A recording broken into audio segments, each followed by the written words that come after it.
Good morning, Campion. This is your Tuesday phonics session. So we're going to start by spelling our tricky words. So I'm going to read the words twice. If you need a little bit more time between each word, please pause the video to let you write them. So the first word I like to write is more.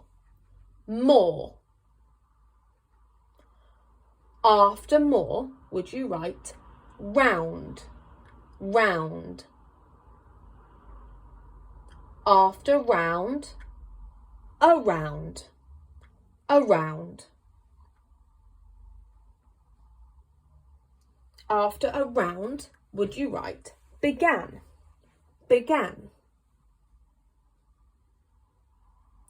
After began, could you write every?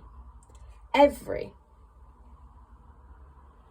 After every, could you write with? With. After with, could you write does? Does. Okay, that's super. So now if you need a little bit more time, please pause the video, but we're going to have a look at those words. So the first word you wrote is more. Please tick them as you go. M-O-R-E, more. After more, you wrote round. R-O-U-N-D.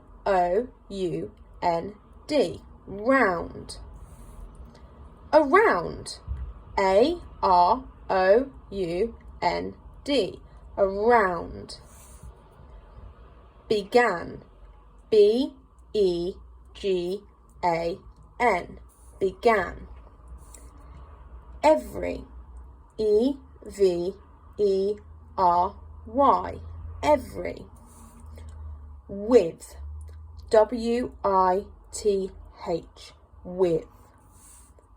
Does. D-O-E-S. Does.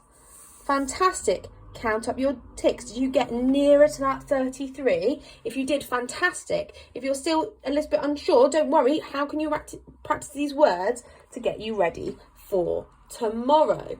Okay, so we're going to have a look now at our learning for today. So we're going to look at another sound that we need to be careful not to make longer when we write it.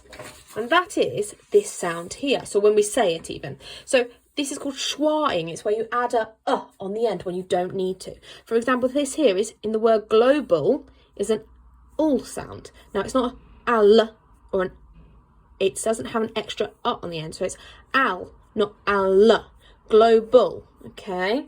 So let's have a look at how these words change when you add the out on the end. So this word here is bride. Now when you add a sound to the end of the word, you take the E away to make bridal. Bridal, not bridal, bridal. Same with port. Port, when you add the al on the end, you're not adding an al, you're adding an al. So portal, portal. No extra on the end. So what I'd like you to do today is have a look at these different words. We've got magic, survive, centre and approve. Can you add the ul onto the end of each of these words and then put them in a sentence? Good luck!